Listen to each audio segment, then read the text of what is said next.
Welcome to the show, Gearheads. The first race of the Formula One season is in the books for 2024. This is John Massengale in the studio in Austin, Texas, with my friend Jonathan Green, joined by my cohort Bob Varsha from his studio in Atlanta. And we should have Chris Medland with us shortly, live from the Bahrain International Circuit.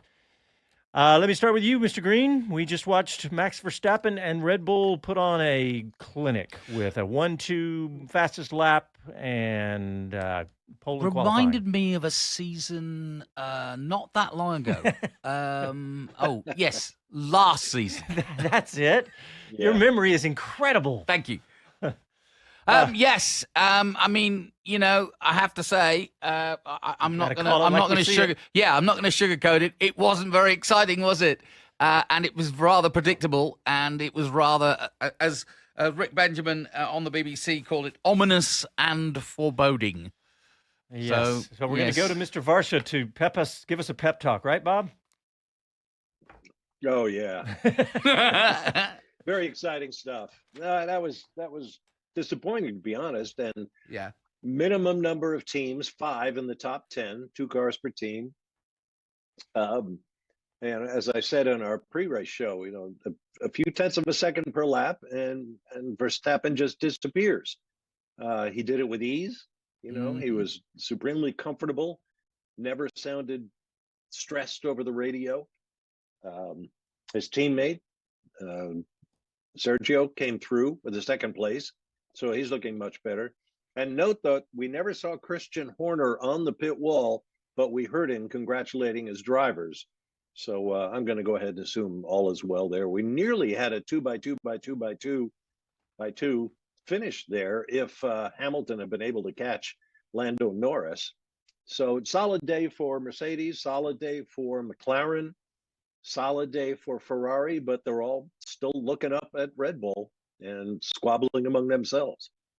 And a good start for both Perez and Sainz, 2 guys that we're obviously looking closely at. They needed that result. Perez needs to continue to at least play that role of runner-up. I hate to say it, you know, because we don't like to talk about team orders, but the bottom line is that's Perez's job, is to be ahead of the rest. Yeah, and he did his job. Yep. And there were some interesting things happening down. There was a nice little battle with Daniel Ricciardo and Yuki Tsunoda. That was an interesting little team radio. Interesting why they forced him, because they said he was quicker, but Yuki didn't agree. Yeah. So. Have you ever seen a driver that was told to let his driver his teammate? But I think they're going to be. To be honest, what really springs to mind is Williams not performing as I expected them to, and HAAS and RB over delivering on what I expected from them. Yeah, particularly with perhaps. Well, go ahead, Bob. Well, I was just going to say, perhaps a more ominous sign is that Verstappen lapped all the way up to the 11th place car in the field. Yeah. So that sets the stage for some pretty boring races down the road, I would say. But again, you know, it's the beginning of a long season. The R&D efforts and the upgrades will be coming swift and sure, and we'll see what people can do about this. Yeah, and Jonathan, you mentioned Williams. One of the reasons it's disappointing is because Logan Sargent had a steering wheel failure and ended up... Which in a racing car is... Yeah, that's a problem. It's not a good thing, Everything. is it? Yeah. Well, I did wonder why he went, when he slammed on the brakes and just went straight through the corner. He literally, sounds like he didn't have old steering. So. Yeah, there wasn't a lot of mechanical issues except the ones we're talking about, like a steering wheel, a broken seat for Hamilton. And he said something about a battery issue as well. Yeah. But I think that's the extent of all of them. Later on, he simply drained the battery down to 1%.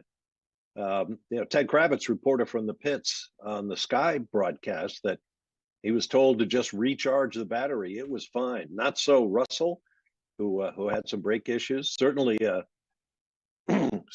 Charles Leclerc, brake issues early on. And that was interesting. It was reported that he was having different brake performance across the front axle, Yeah. which is why he was locking up unusually. Loaded wheels. He was locking up one wheel Yeah. in a straight line as he tried to brake. It's like brake bias front to rear. Well, this was a problem with brake bias left to right. Left and right. Yeah. Yeah, and that is unusual. You never hear about that, not even on road cars. True. That's very unusual. Yeah. But Now, listen, don't forget to open the phone lines, John, because there's a bunch of people out there that have waited 3 months to get on the line. Thank you for that, because we should open the phone lines. There we go.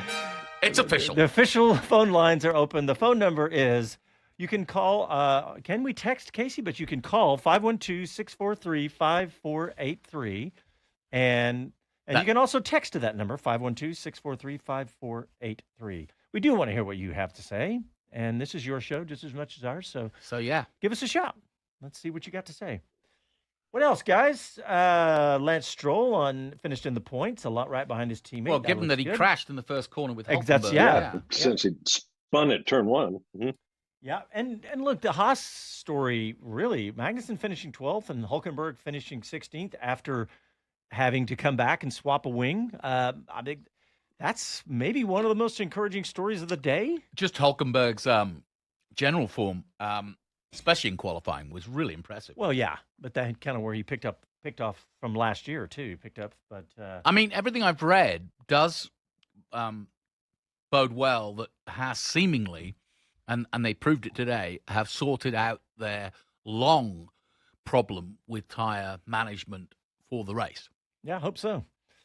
Looks like we have Chris Medland out at the Bahrain International Circuit. Mr. Medland, what's going on out there? I've got a big sense of deja vu. I'm just trying to work it out what year it is. You're repeating almost exactly the way we started the show. Yeah. Oh, I tell you, it's crazy. Yeah, that'll teach me to be late to the show again. But I was, having a run out into the paddock. It's, it was not the most thrilling evening, was it? So I'm going to go and see if anyone can offer us any hope in this post-race show. Find some team members. There are going to be things we can cling on to or get excited about. I'm not actually that downbeat in that sense. But yeah, it's just the normal scrums that are happening now. So all the TV crews getting their time with the drivers, and then I'm going to do my best to doorstep them and get some walk and talks up and down the paddock to get some opinions after that opener. Well, Chris, I'll let you answer our very first text of the day. We've opened up the phone lines and the text lines, 512-643-5483. And the text reads, does Aston have cause for concern? I don't think so. I will try and get to my crack. Tell you what, that tells me where to go first. Let's head down to Aston Martin. Did somebody just? I don't think they do. I think if you look at where Aston Martin started last year, this is actually a similar-ish position, a little bit further back than that compared to Red Bull. The difference being much stronger teams around them. McLaren, Mercedes, and Ferrari were all much weaker at this point of last season. So that's one of the things I actually think is a positive from where we're at right now. We've got three teams there with better baselines to build from to try and close that gap, at least as a little bit, to Red Bull. But yeah, for Aston, they've done a solid job still, just not quite enough to stay ahead of the rest of that midfield group. They've slipped to the back of it. But I wouldn't say it's cause for concern yet. They'll be disappointed, I'm sure, but I don't think they'll be concerned. The reliability down the field is really impressive when you think about it. We said it during the race. I was like, reliability now in Formula One is almost becoming, irrelevant. Mm-hmm. Well, let's underline that point. Sean Kelly points out this is the first time there were no retirements in the first Grand Prix of a season ever. In Formula Wow. One. Okay, so we're not crazy. Thank you, Sean Kelly. No, not at all. I actually asked that very question as I left the media centre. I said, that can't have happened many times. And I was going to say to you guys, I need to go back and research that. So thanks, Sean, for doing the research for me. But yeah, I mean, I actually think that's a problem of modern day Formula One. I think we need reliability concerns because it adds a bit of jeopardy when you're watching a race that might get a bit processional, when the gaps are spread out. If everyone's just doing a good job with their car, then everyone falls into pace order and brings it home. And it almost becomes like a glorified test session if you're not careful. So I miss that, I think, about Formula One of the past, is that the fact that we were pushing limits so much, it did sometimes lead to bigger gaps in performance, but it came with a trade-off of, well, something can go wrong. All right, we're going to go to a caller because we did open up the phone lines, and we have Kimberly in Fort Lauderdale. Hi, Kimberly. Welcome to Speed City. Hey, guys. Nothing really. Well, it's kind of a question, but also like something to note that I found odd was like Yuki Tsunoda having to switch places with Daniel Ricciardo, even though they weren't really fighting for points. So I wanted to know what your thoughts were on like the strategy behind that. Great, Jonathan. Great question, and the fact that you put it well, which is they weren't fighting for points. So why, in the first Grand Prix of the year, do you allow the glamour boy to come through for no apparent reason? To give us something to talk about? Well, more than that. But no, it is an odd one, isn't it? And I don't think it sets a good precedent for the VCARB RB Visa Cash App car. Racing Bulls, you forgot that part. I did. That's it's a good question, though, and I didn't understand. It did seem like Yuki was kind of like fighting for it, like, to overtake, but it's like, well, no, forget about that. Let Daniel take the place in front of you, which I found odd, which I don't know. No, and to be honest, we've had team orders in Formula One for a long time, and they usually, it's fairly obvious why somebody is asked to move over. But in this particular instance, I found it very odd. It wasn't as though there was a title on the line or a points position. They should be. Well, go ahead, Bob. Kimberly, go ahead. We got to have a break. But Kimberly, thank you so much for calling in and listening. We appreciate both of that. We'll continue this discussion. Yes, Bob's we're going to got take a quick break, and we'll be back right after this.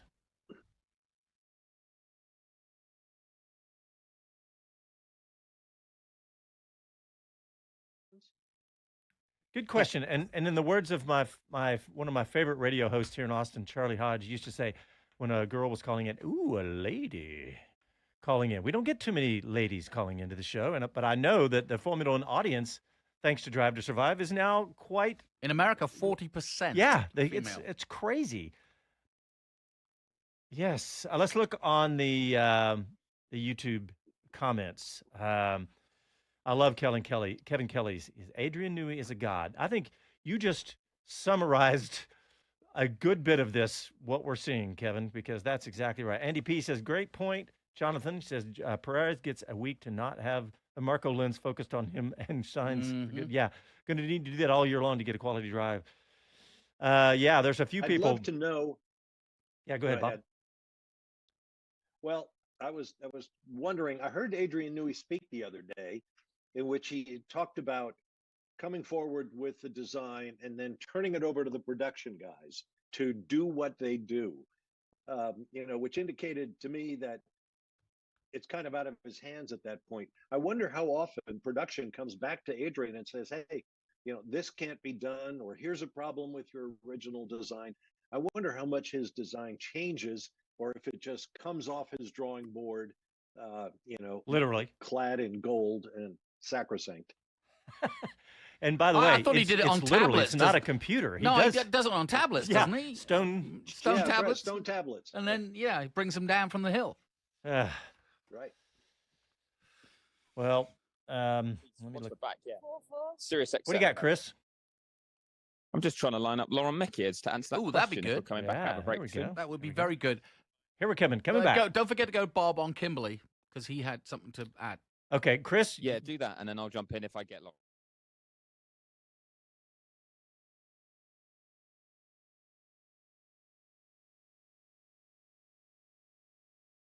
Hi, this is Gene Haas, and this is Speed City. Welcome back to the fastest hour in radio, Speed City.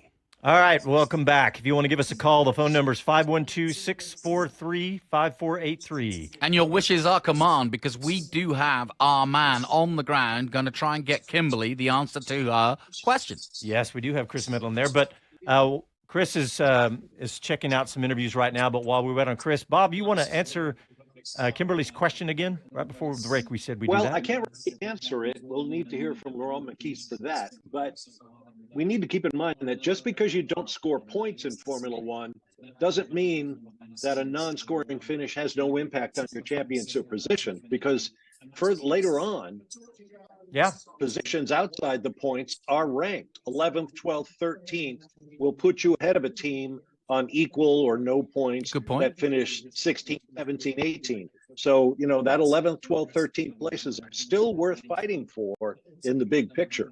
Yeah, good point. Yeah, really good point. But the big picture was they were gonna. I mean, the idea was that Ricciardo was faster and that he could overtake Magnussen. That didn't happen. So that's why I'm with Yuki on this one. I just like to see. I mean, this is a really interesting battle because they're all battling for the Red Bull seat. In the back of their heads, the drivers are for sure. And by the way, Tsunoda has not got to drive either after this. If Honda disappear to McLaren, where's he going to go? He is. I really warmed up to him. I don't know why. Yeah. Maybe it's because he's so. He's so different, right? He's non-Japanese in a Japanese way. Yeah. I really didn't think he was that close. Of course, we always hear, if a disgruntled driver gets told to let his teammate, he'll say, he's going slowly, he's getting out of the way. Back in my taxi driving days, we used to refer to a long car. That's when the dispatcher would say, okay, I need a cab at this location. And a guy who we all knew was 15 miles away said, "Oh, I'm right there. I'll pick it up." That's to pick up a fare. We used to call that driving a long car. Bob, sometimes the trailing driver in a team switch situation will be saying, "Oh, you're slow. I gotta go by you." And you're way behind him on the track. I kind of thought Tsunoda was too far behind Ricciardo to be complaining when he did. Okay, Bob, you've been a lawyer. You've been a television host and a taxi driver. Yeah, that was when the lawyering wasn't going well. Waiter. I flipped garbage cans in high school. Let's see, what else? Hey, Chris, I hear your microphone. What's happening out there? Yeah, I'm just still hanging around at VCARB, RB, waiting to see if we can speak to the team principal, Laurent Mekies. He's actually in conversation now, I think, with potentially a team partner, and maybe explaining exactly what I'm going to start asking him about. So, unfortunately, I can't quite butt in. I'm going to have to gesture to see if he's willing to talk. But he's been very good to us in the past, actually, when he hasn't been too busy. So, yeah. Chris, while we're waiting, why don't we just remind people who Laurent Mekies is and why he is where he is and where he came from? Who, what, where, and why? So, Laurent is now the team principal at Visa Cash App RB. He was at Ferrari as the deputy team principal, but prior to that, he had a stint at the FIA. And prior to that, he was at this very team, Visa Cash App RB, when it was known as Toro Rosso and even Minardi. So do you remember when Mark Webber finished in the points in Australia, 5th place on his debut for Minardi? That would have been 2001, yes, I do. To say.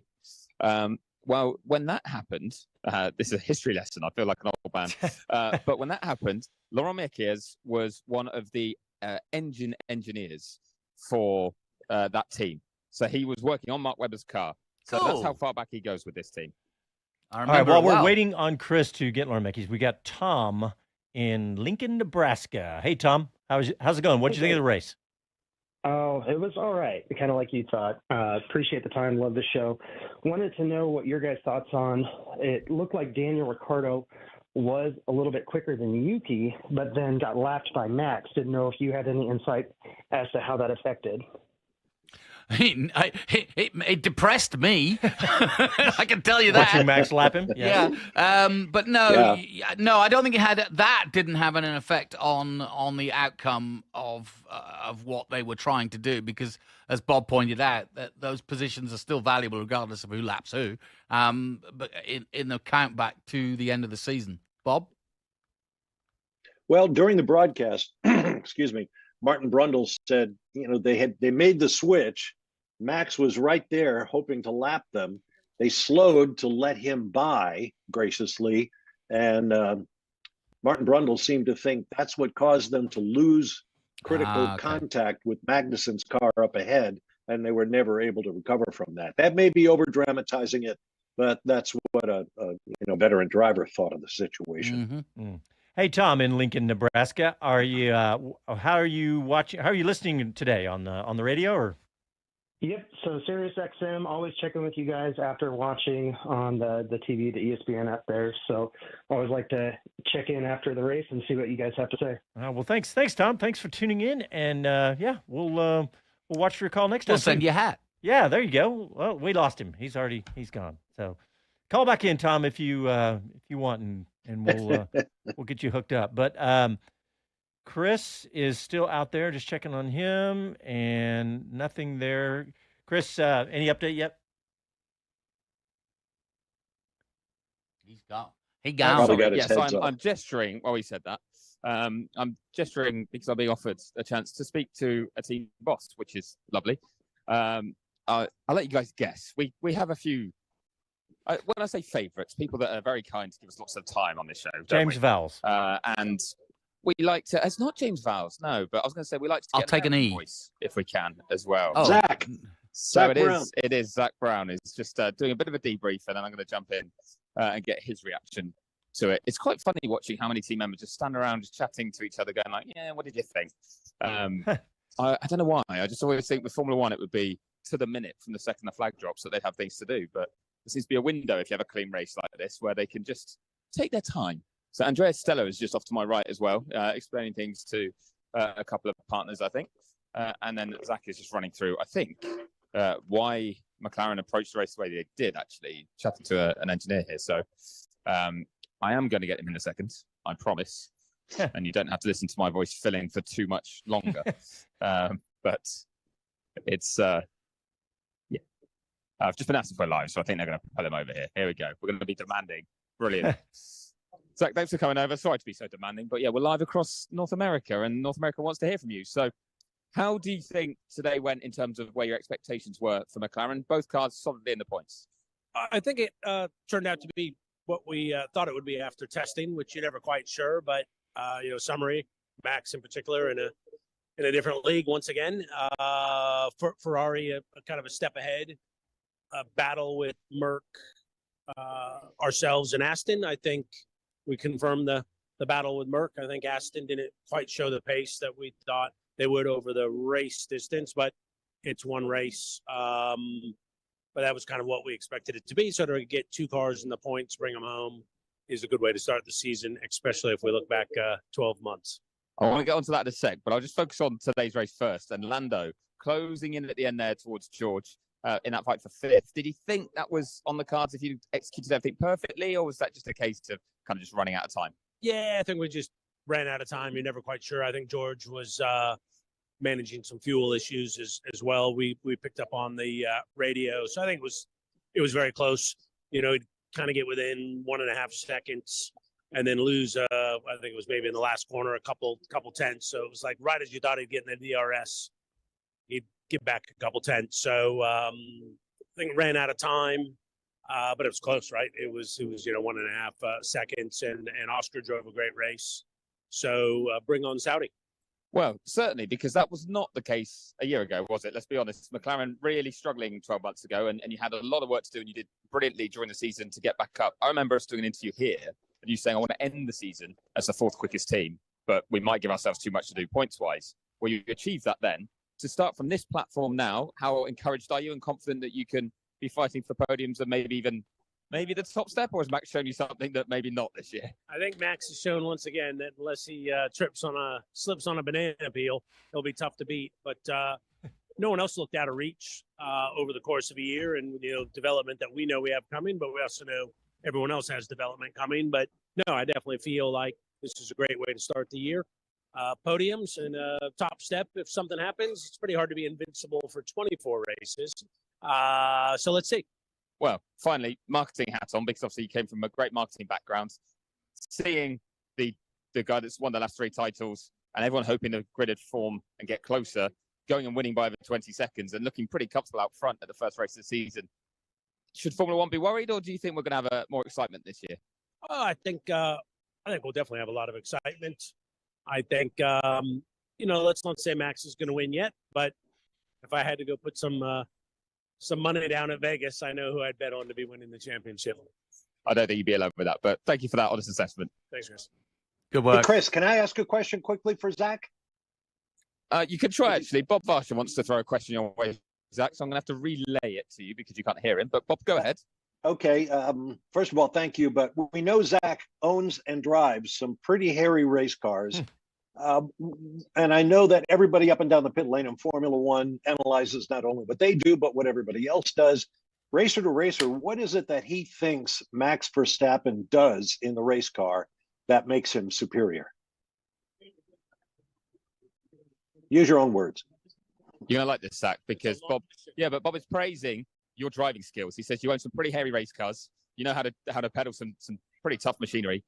And all the teams look at what everyone's doing and analyzing them. What is it that you think, or that the team thinks, gives Max the ability to go and get so much more out of his machinery than anyone else? I mean, his talent is clearly immense. He's at one with the car. He's at one with the team, and he's clearly a massive talent. So, it's hard when you don't have a teammate that's quite at the same level or see him in another car, but it's pretty hard not to say at this point that he's the class of the field and just not making any mistakes. I think that's the impressive part.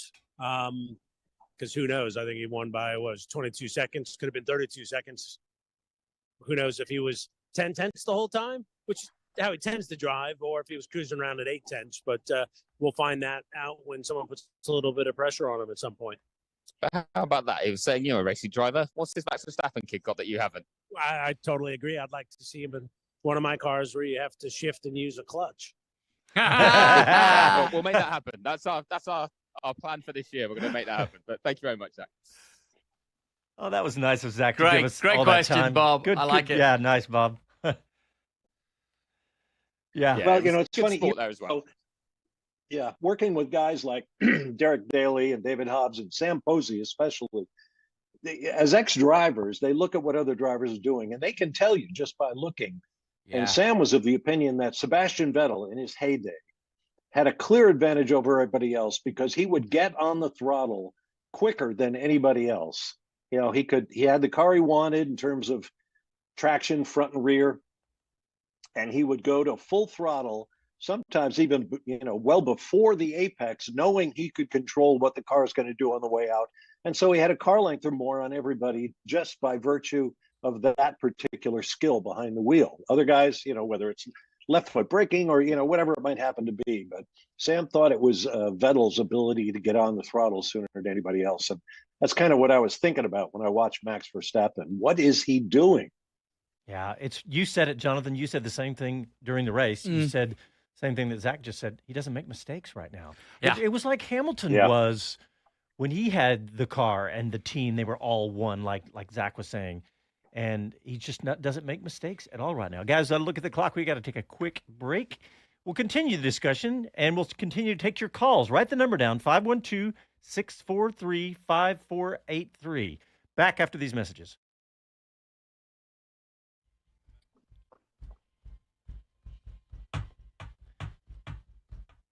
I'm sitting here dancing to the stock music. See who's out on YouTube right now.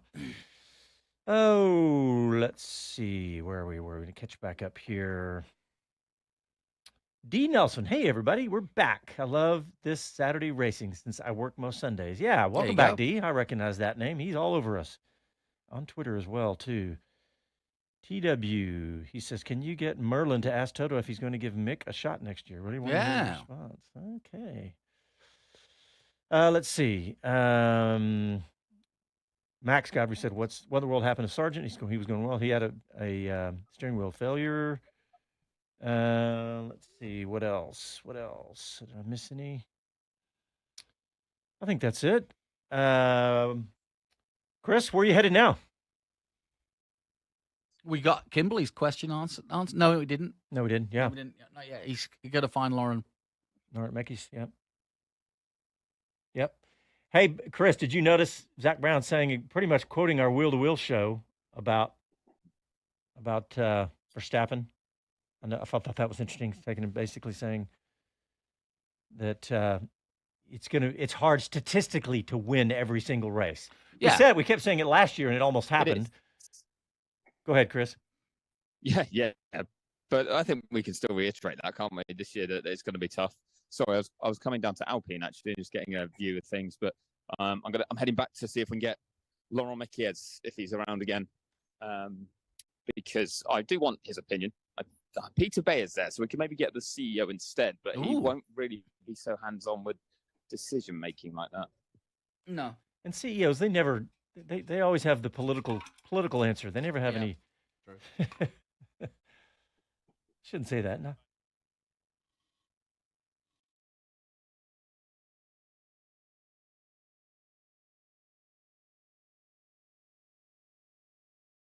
Hello, I'm Jenny Gow from BBC F1. You are listening to Speed City. Welcome back to the fastest hour in radio, Speed City. I hope Jenny Gow is doing well. Yes, I do too. I hope she comes back. Yeah. All right, so we're still. Although I do like Rosanna Tennant. Yeah, she's great. She's great. I want to get her on the show. Yeah, we should. We've had Jenny on the show, but we need to get Rosanna. Yep. Chris Medland is still out there with his microphone. He's You guys taking me out of a job? Yes. Yeah. Okay. Fair. Fair. He says fair. Fair enough. Fair. And It's unfair. so, what other stories have we missed? Greenie, what did we miss? Just looking at the finishing order here. The big story is unless Max Verstappen slips on a banana peel, according to Zak Brown, we're all in trouble. Yeah. That was the big takeaway. Well, this just in, record orders of bananas for the upcoming races from the Formula One paddock. Yep. Oh, the fireworks were good. I'm watching. We're going to watch the phone lines and the text lines, by the way. We'll see if anybody wants to call in or join us. Quote of the day, David Coulthard, F1, a race that never ends. Right. Seemed that way at times. I didn't There are some uplifting points that Statman makes. I mentioned no retirements in the first race of a Formula One season ever. Magnussen gets his best result since scoring a point in Singapore 8 races ago for Haas. Okay, yeah. Okay, that's All good. right. Aston Martin scored with both cars in Bahrain for the second straight year. Piastri scored as many points in this race as he did in the first 5 races of last year. I mean, as a talking point, I'd really like to talk about Piastri versus Lando. Because I think that's going to be one of the more intriguing battles of the year. And I'm still stunned by Piastri's elevation so quickly to being an equal, if not sometimes better than Lando. Pretty impressive. He had a year off, remember? Yeah. And didn't do anything. Now, admittedly, he was kind of like the Kimi Antonelli of a few years ago. Everybody was talking about him. But this begs my next question, which is what happens to Drogovic, for example? You know, these guys are coming through, and if they get a chance to shine like Sargent has and like, it just does, what I'm getting at is Piastri, are we hiding, some really, really talented drivers by not giving them a chance? What could Lawson be doing? What could Drogovic be doing? I don't know. All right, I think one thing just to say on that is that I was going to say that you've got to think that the best ones do get that chance. They almost force their way into it. So Piastri couldn't be ignored by even other teams, and that's why he ended up as a tug of war between Alpine and McLaren. And I think when another driver shows that level, they will get stuck in and make sure they get a seat on the grid.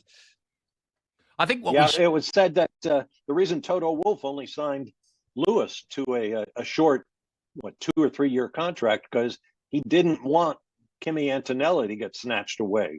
Antonelli, the 17-year-old star, who didn't have a glittering weekend in F2, we should point out. Yeah. But congratulations to our buddy Jak Crawford. He came through, took pole and second place in the sprint race, the first of the 2 Formula 2 races this weekend in Bahrain, and sadly retired from the second race. But he's off to a good start. Really good start.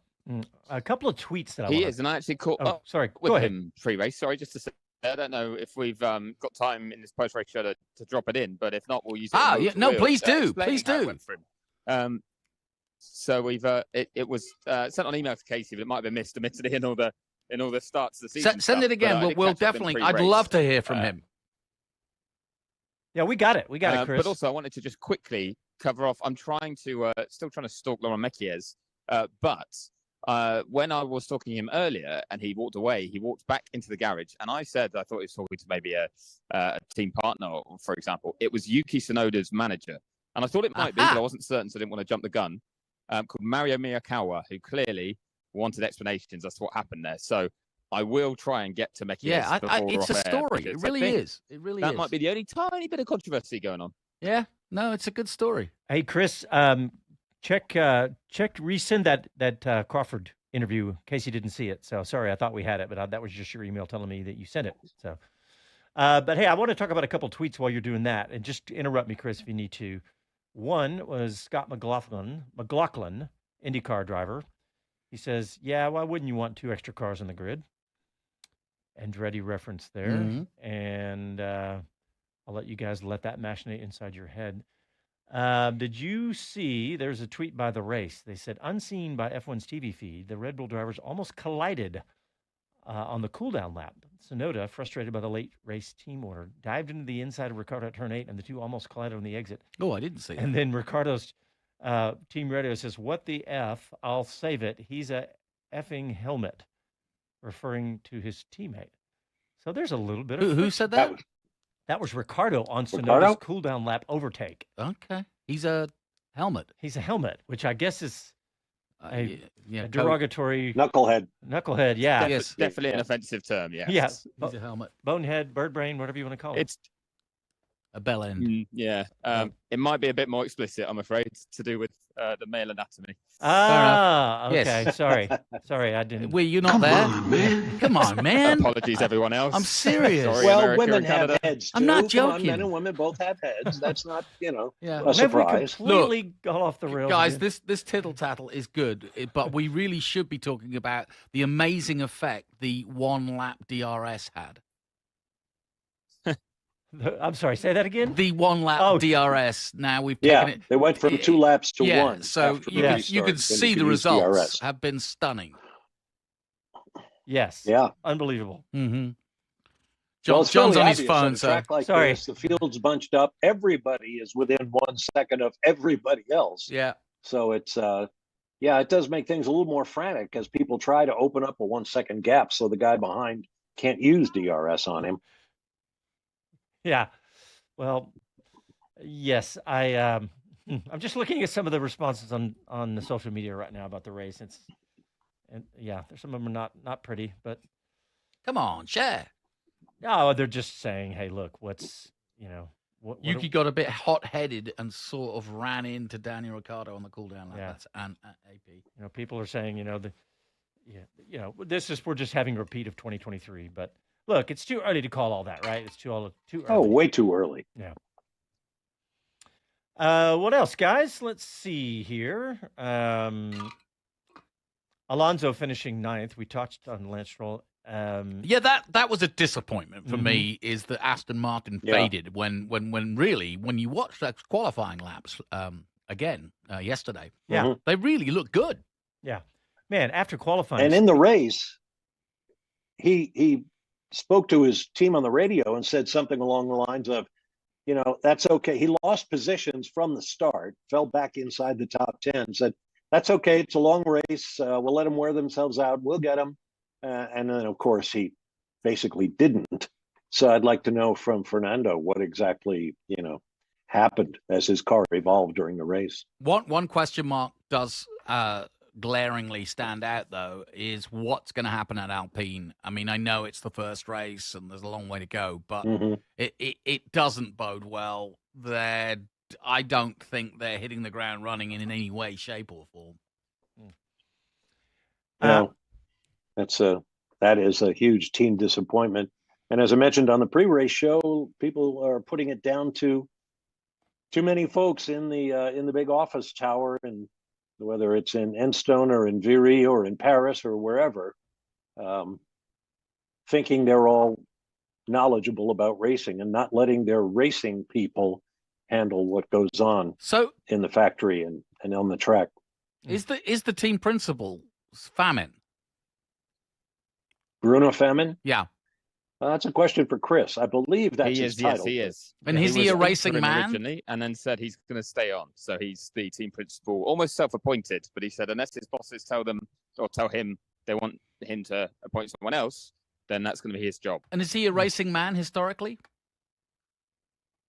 He was already part of Alpine as the vice president of Alpine Motorsports, I believe. So he had like a bigger role across multiple avenues. So, I think that was one where it wasn't meant to be full time, and then they felt that, I don't know, maybe they thought it was a bigger job that needed doing, and that he could take charge of that. But yeah, he's going to continue as the team principal. We've got a caller, but I want to ask you about HAAS in the same vein. Well, that's what the caller's calling about. Hey! Because it's Drew, and Drew is quite vocal about the HAAS team, and I love that. Drew, welcome to the show, buddy. Gentlemen, thank you very much. Congrats on another season. Great show. Looking forward to listening the whole season. Thank you. Just wanted to say, bright spot for HAAS. No one really talked about it, but we didn't see that. Didn't see the tire deg this year. They kind of kept the lap races Your little up one and was up. excited by that one. I can tell. I got her in a HAAS onesie, actually. As soon as you said HAAS, she leapt out and went screamed. Where's the tweet with the photo? Yeah, let's hear it. Let's see it. I'll dig it up once we stop driving. But anyway, carry on. I just know it's really, it's nice to see a spike, that bright spot. We saw the 1, 2, 3 laps, and then suddenly they fall off. But they had very consistent pace, even in both cars. Those lap times stayed the same. So for once, I don't have to be too negative. So you know what? Great job, guys. I'll hang up and listen. Okay, Drew. I'm gonna give Drew a lot of credit. Thanks, Drew. Go take care of the kids and hands on the wheel.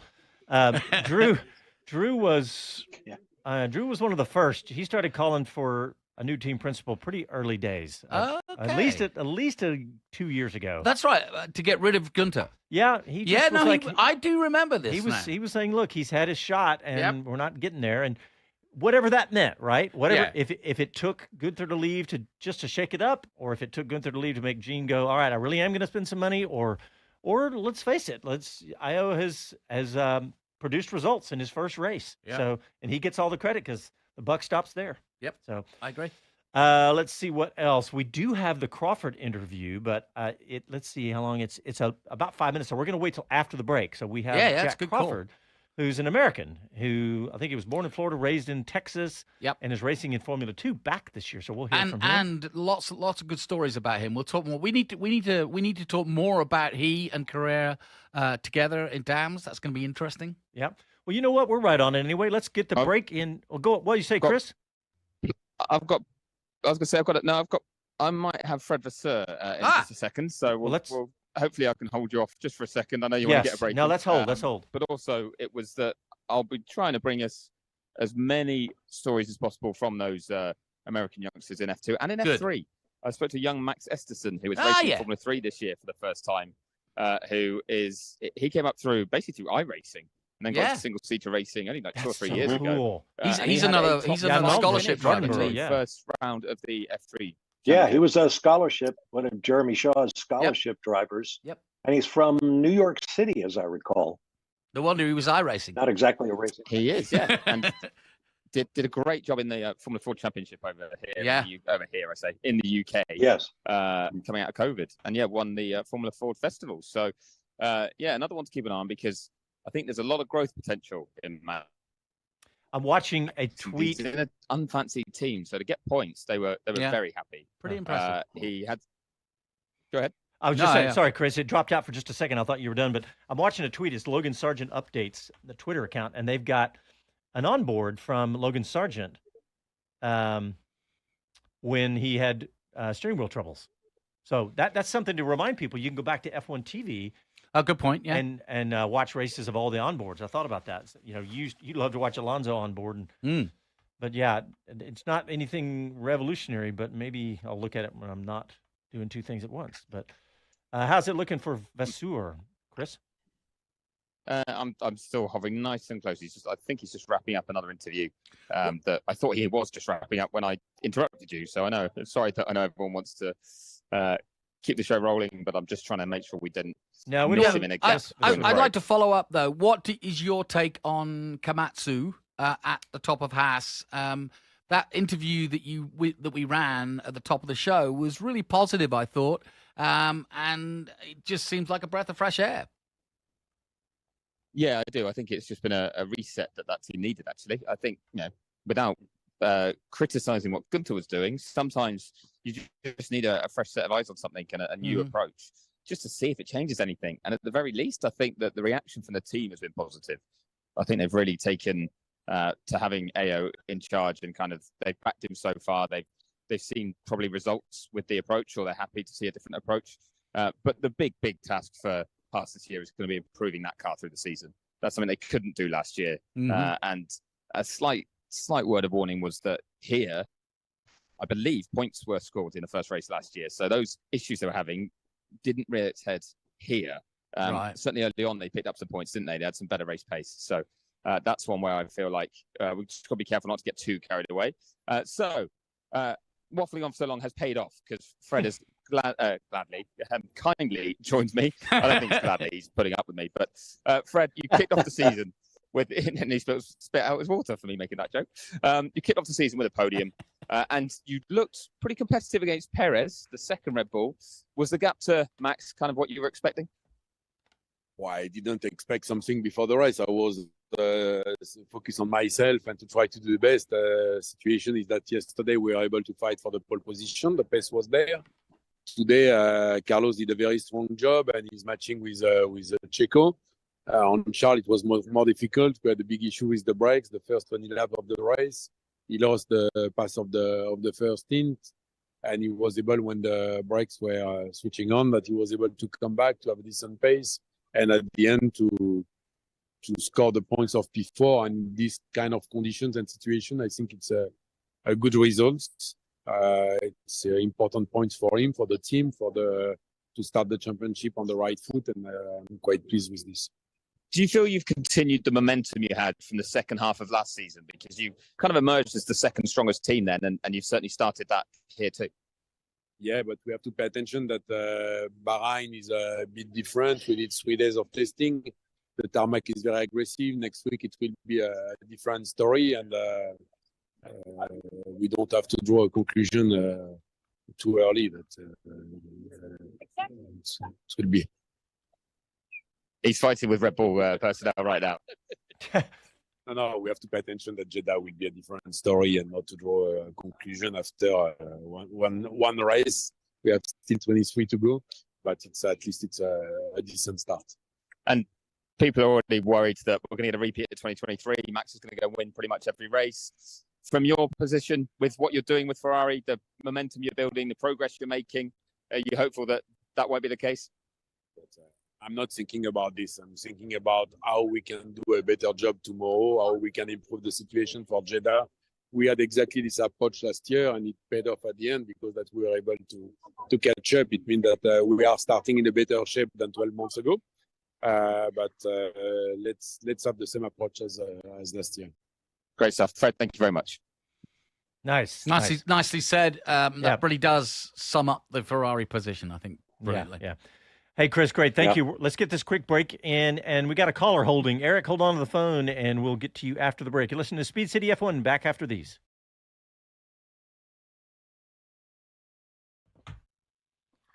All right, let's see what's happening on YouTube.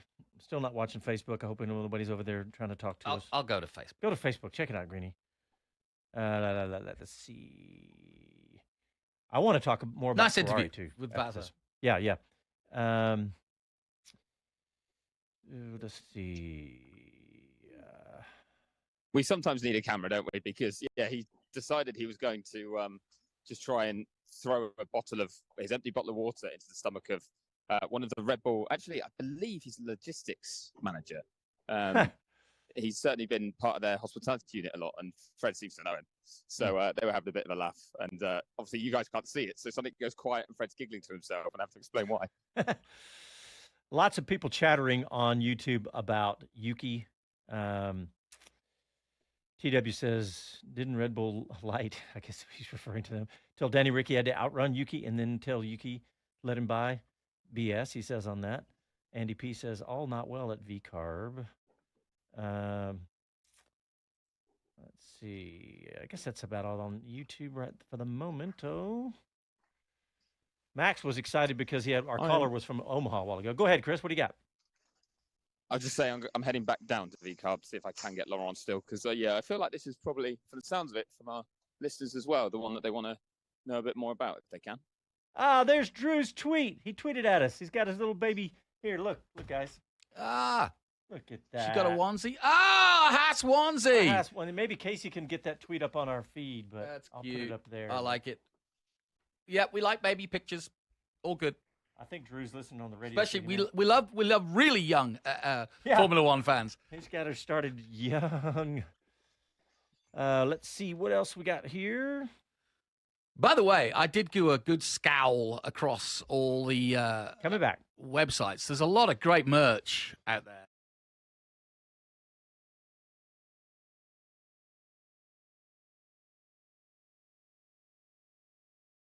Hi, this is Jay Leno from JayLenosGarage.com, and you're listening to Speed City.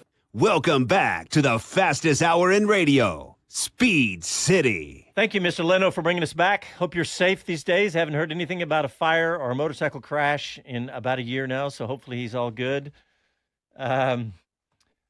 We said we were going to play this interview from that Chris did with Jak Crawford, the American F2 racer. And Chris, if you don't have anything, we're going to go straight into that. Yeah, go for it. I'm still chasing Laurent Mekies, so go ahead. Go. We're You're not going chasing. straight into it. We're not, because we have a caller. I forgot about that. So if you're still chasing, It's only 30 seconds ago. Boy, sorry. 23 to go. Yeah, we have Eric. He's calling from Ohio, and it's his first year into F1. He's a Netflix convert. Eric, welcome to the show, buddy. Hey, thank you so much, guys. First-time listener, first-time watching Formula One, and basically because my son and I were enthralled by the Netflix documentary, which we binge-watched from start to finish, basically. And I was just curious if you know how that series or how Netflix impacted F1 as far as viewership and watching and so on. I don't know if it's affected at all, Eric. Actually, Eric, I love your rookie take on this, because the Netflix series has been probably the most successful of anything of its kind. It's been worth billions. And let me tell you, me and Bob Varsha have been banging this drum to try to attract Formula One to America for some 30 years. And there's no question, if we'd have known that Netflix was around the corner, we may not have pushed as hard as we did to try to get everybody excited. But to be honest, it has basically moved the needle for American fans. Well, actually, if I could simply say this, I've been into racing forever. I mean, I was a huge Montoya fan back in the Cup days, and never even considered F1 until the documentary. Interesting. Wow. Well, so you are in the middle of one of the complaints about Formula One. Look, and it's the fact that when we get into these what do you call it, eras of domination. Yeah, where a car is dominant, like right now, like the Red Bull car. Is this bothering you right now? It does not. I mean, they're so close. I mean, you've got crashes. And I think the big thing what Netflix did, where they did a heck of a job, was with the personality of the drivers. Yeah. Because I mean, that's really what pulls people in. I mean, in anything, any given day, anything can happen, I guess. But no, the dominance doesn't bother me at all. Yeah, and like the story we're talking about, Ricciardo and Tsunoda. Everybody's got an internal story within the team, whether it be Gasly not liking Ocon. Clearly, we got another one here. Alonso is always a very charismatic and disruptive dude. You've got Gunter in, out. There's so much intrigue. There's so much going on in Formula One. Without question. Well, I appreciate you guys taking my call. Not at all. Keep tuning in. Thanks, Eric. We appreciate it.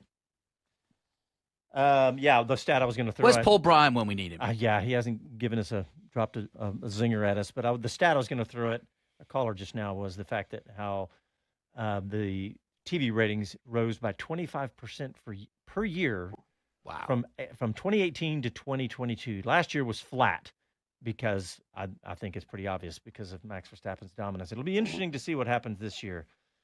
Bob Varsha. Well, especially, imitation's the sincerest form of flattery. NASCAR and IndyCar both have projects out there right now along the lines of Drive to Survive. Has No anybody question seen the about it. NASCAR one? Apparently, it's pretty good. I haven't Yeah, I seen heard it yet. everybody I've talked to says it's really good. I haven't seen it yet. Is it yeah. Netflix? Yeah. Okay, I'm going to check it out. Yeah. I wanted to talk about Ferrari. I want to follow up that before I even knew. I want to talk about before Vasseur even came on, and that is Carlos Sainz looked like he was fighting for a position. He was padding his resume with some of that racing because that battle between he and Leclerc was some of the best racing we saw all day. Yep. Let's see. What else, Chris? I mean, yeah, totally agree. So I was going to just follow up on that. Yeah, I think Yeah. we're going to see a sometimes slightly more aggressive Sainz, but I would give him his dues. I don't think he's been all that passive at Ferrari either, has he? He's quite often questioned things the team's been doing. Do you remember the line where he said, "Stop inventing" over team radio when they asked that him was to funny. do something different to Leclerc or change his strategy? That was it was a sign that he felt, I'm not going to be bullied into the number 2 role here. And I think this year will mean that the elbows come out even more. But yeah, that's a touch of his a dad weird in the way, background, I think. To prove much, he just needs to hope he gets a good kind of opportunity with a good enough team. Because Where would he's you not put gonna go him, to Red Bull, Chris? realistically, so then he's going backwards, isn't he? Yeah, where would you put him? So, well, a lot of the rumors have been that Audi/Sauber would be a place that he could end up. But wouldn't that take too long to become competitive? I think it's true that right now they're in a bit of limbo. Nobody's putting much money into that team because they're waiting for Audi essentially to become the owners, and then they'll put the money in. And Audi are like, we're not going to pay for someone else to reap the rewards right now. But I still think it could be a good project, a longer term one for him. And he's got plenty of time still left in his career. So I don't think it's a silly one, but it is a gamble. Any new constructor or any new team, that is a gamble. Mercedes? No getting away from it. So Mercedes is one that I felt was the most sensible decision in terms of if you're looking for someone to take over from Hamilton, who would complement Russell well, who's a very good, safe pair of hands, strong all-rounder, then I think Sainz does fit the bill. He's won races as well. But flip side is, Kimi Antonelli, Andrea Kimi Antonelli, who has been touted as a future star, could be someone that you fast track if he has a very good season F2. I know we mentioned it earlier, but Prema, the team he drives for, were nowhere this weekend. They really struggled. Both drivers were kind of off the pace. Which is rare. The other driver they have is Ollie Behrman, who is one of the HAAS reserves this year and was very impressive in his FP1 runs and is going to get a number this season as well. So, yeah, that was a surprise. So we've got a lot to learn about Antonelli, but there's also, could you put Alonso in there as a blockbuster headline? I mean, will Mercedes, the car brand, want a bit more coverage by going bigger? Is it a bit too safe and black to go with Russell and Sainz to get? I don't know. It's the problem is if you're replacing Lewis Hamilton, there's very few options that really are going to move the needle in the same way. So I'm not convinced Mercedes will go for him, but I think it would be a very good choice to do so in terms of having a solid lineup. So that might be something he needs to prove to them. Maybe he just needs a few results this year or performances that show, I can be the guy that lifts his shoes. Interesting. We've got this clip from Jak Crawford, but you know what? We're up against the break. We got to get this in, and when we get back, we'll play that. So you're listening to Speed City, back after a quick break.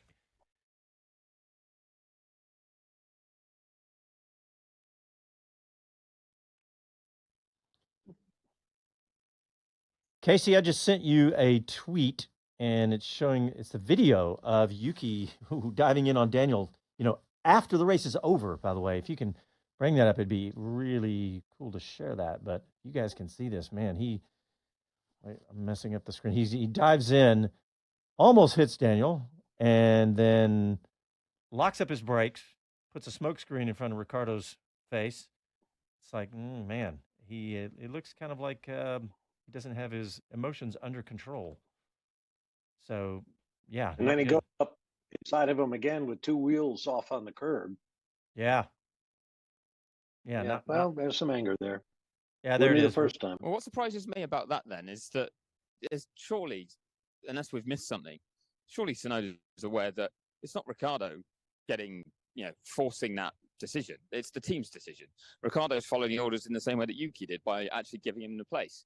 So to take it out on Ricciardo in that way, as if Ricciardo done something, unless we missed something during the race where Ricciardo did something that Yuki didn't like, I don't get why it's between the two drivers. I thought it should have been with the team.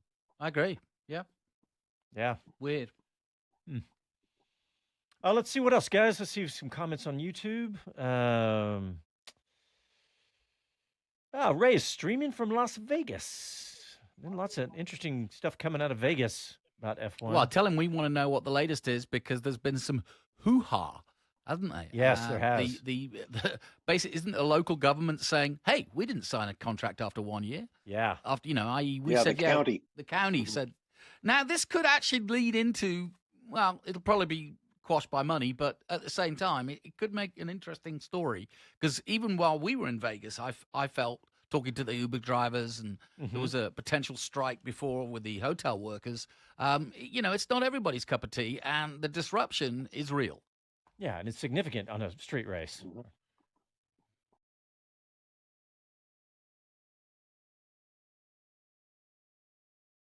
Hi guys, this is Pierre Gasly, and you're listening to Speed City.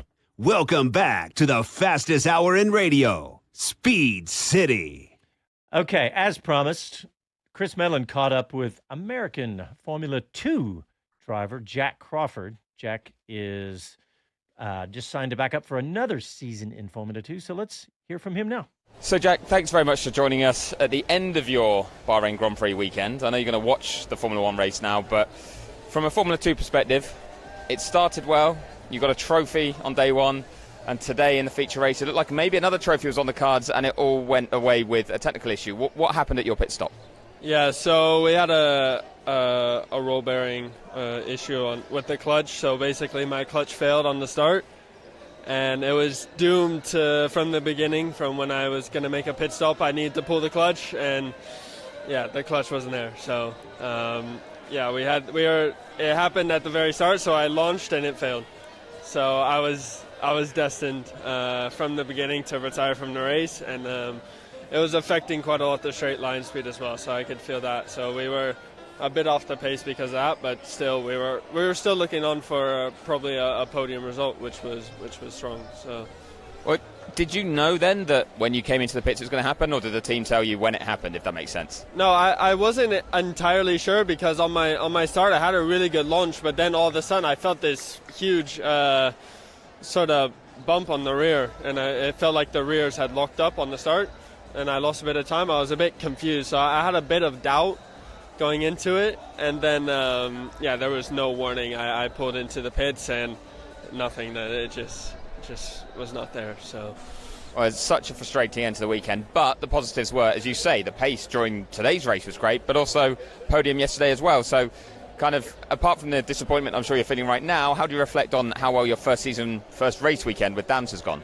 Yeah, it's gone really well. We struggled in qualifying. We didn't put everything together, whether it was from my side or the team side. So we still ended P10, which is a miracle considering all the issues we had. We had a hydraulic failure. I had a spin on the first run, and so it was a big mess in qualifying. And as well, we missed some pace compared to the test. But at least we know what to improve for qualifying, and then, the race pace was there. We missed a bit to Maloney in the sprint yesterday, but I think we made good changes for today, but obviously we weren't able to show that because I was down about 10 kph in straight line speed, so it was a bit unfortunate, but going ahead to Saudi, we still have the new car. I'm still, it's very early in the season, and although it's nice to gain points quite early on in the season, it was good to.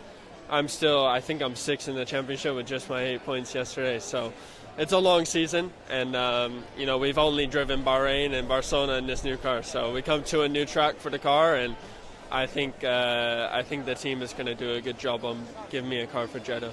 Oh, yeah, and a very long season you mentioned. It is also a lot of travel. You got Jeddah next, and then Australia is the next round after that. But what are your targets for this second season in Formula 2? And you have made the move to Dams, so a new team to try and achieve those targets with.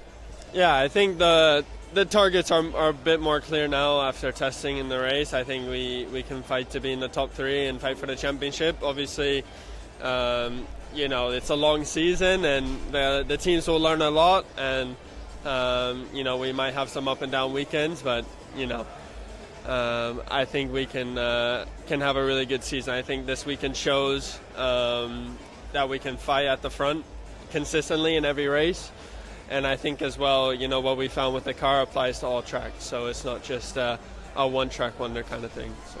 Well, let's also talk about another exciting development for you this year. You stood here as we talk in a lovely green hoodie that carries the emblem of the Aston Martin Aramco Formula One team. So you've moved Formula One programs. What's it like being part of Aston Martin?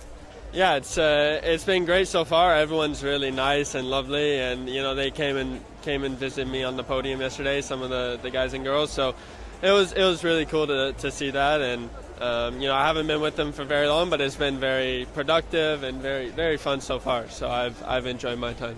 Are you going to be watching the race with them here in the garage as well? Is that the aim? Yeah, that's the aim. Well, that sounds cool, but I bet you'd rather be driving a car. So will there be any testing of older cars this year? Is that on the cards for you? Yeah, I have already two test days planned, sort of middle of the year. So I will drive the car at some point. So that's something I'm very excited for, and that's something I'm really looking forward to. So the neck training ramping up already? Sorry? It's the neck training ramping up already? Oh yeah, the neck training has been going up and up and up every single time. So. Awesome. Thank you very much for giving us your time. Enjoy the race today, and good luck to you and your new team. All right, thanks. That would be worth the price of admission no matter what happens in his career. He gets to drive a Formula One car. It may be a generation or two old, but still. Doesn't matter. Doesn't matter. Yeah, I'm super excited. And for we Jack. we must. We're going to stay on this story because Jack is definitely the brightest hope. I would argue to get to Formula One for the USA as the next guy to make it. Yeah. Man, can you imagine? He would also get to drive a current generation car, but it'll be the 2022 car because you can only drive something that's 2 years old. Yeah, so the ground effect cars. So that's cool for him. That's huge. Yeah, I misspoke. You're right. Not just current year, but current generation. I mean, that's huge. Imagine the difference in driving one of those downforce cars compared to anything else he's driven for sure. Here's a really good comment on YouTube. Woodsource says Merck makes sense for Sainz. It would be informative about where Toto and the Merck leadership, his head is at. Will they feel diminished by taking a driver that's released by Ferrari? I don't know about that part of it, but I'd like the idea of talking about, that was the obvious, right? A direct swap for Hamilton and Sainz, Mercedes and Ferrari. But and Carlos Sainz was going after it for today with his performance and his aggressiveness. But Greeny, what do you think about that? His aggressiveness or not? No, just the idea of does Merck make sense for Sainz? I really do. I agree with Chris on that one. It does make sense, and they've got to be careful. I don't think. I mean, Russell is now leading in this team. You've got to kind of put Hamilton aside, right? So the team leader is Russell. That's their next world champion. That's the way you got to think about this. So if that is the case, because I don't believe that Alonso would be a good move at all. Yeah.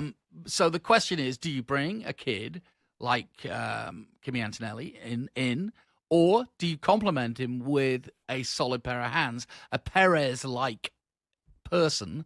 And Sainz is that. So, and also you've got to think constructors is just as important to Toto, and so unlike Perez, he wants somebody like Sainz who is going to be pushing at least. I mean, you think about it. That's a hell of a pairing.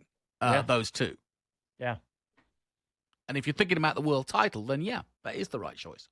Yeah. And look, we'll see how Mercedes looks as the year goes on, too. We've got plenty of time for them to work on their car. Chris, it sounds awfully quiet in Bahrain. Yeah, it's gone quiet now. Everyone's kind of packing up to get things to Jeddah, but shipping out, a lot of them. And there's some music going on the other side of the grandstand, but it does seem to have died down a little bit at the moment. A lot of debriefs going on. I was hanging around a lot still at VCARB or RB because I really do want to get to the bottom of what's gone on there with Yuki Tsunoda and Daniel Ricciardo. Now, it sounds like Laurent Mekies is really having to fight a fire there. There's a lot going on. As I said about Tsunoda's manager maybe being upset, but as you guys have alluded to, there's this footage of the final lap that is pretty damning towards Tsunoda. That's something that you really don't want to be doing. And from the Ricciardo camp, they're kind of like, wow, that was massively unexpected, but also massively dangerous and does need kind of ironing out. They're like, we can't have the risk of the cars getting damaged there. And if contact had been made, the two cars had been damaged, I imagine we'd be seeing Liam Lawson driving for V-Carb next weekend. Wow. Because that's I mean, well, you would, wouldn't you? I mean, he's proven that he can That's do what it. you got to do. For that. Yeah, that's really all you can do is sit the guy. And if this continues, Having seen the imagery now, it's bad, isn't it? So It is. I think that's Mekies hasn't emerged yet. So and Helmut Marko wouldn't have a problem at all. Yeah, Helmut Marko. That's his favorite thing to do, isn't it? Yeah, it is. Swap a driver. I don't think their former boss, Franz Tost, wouldn't stand for it either. Nope. He's right, cut from the Helmut Marko mold. Yeah. Yeah, it's funny though, isn't it? The big strength of Yuki in recent years, that people have been talking about, has been the way he's become calmer behind the wheel. Yeah. The way everything's kind of chilled out. And the fact that now we've had the first race, and after the race, he's shown that sort of after the race, lack of control of his emotions. Yeah. And why take it out on not a Ricciardo? good sign. It's not really Ricciardo's fault, is it? No, and the feedback I've had is that Yuki was actually told 2 laps earlier than that to move over to swap the positions, and we heard the team radio where it's like, "You're kidding me now." And I think I do kind of understand that point of view for him, but with the tyre difference that they had, it was the time to try something for the team. Mm-hmm. But he delayed a couple of laps, and they're saying, "Look, you've got the soft tyres, and you're trying to get a little bit of the advantage from that, and then suddenly."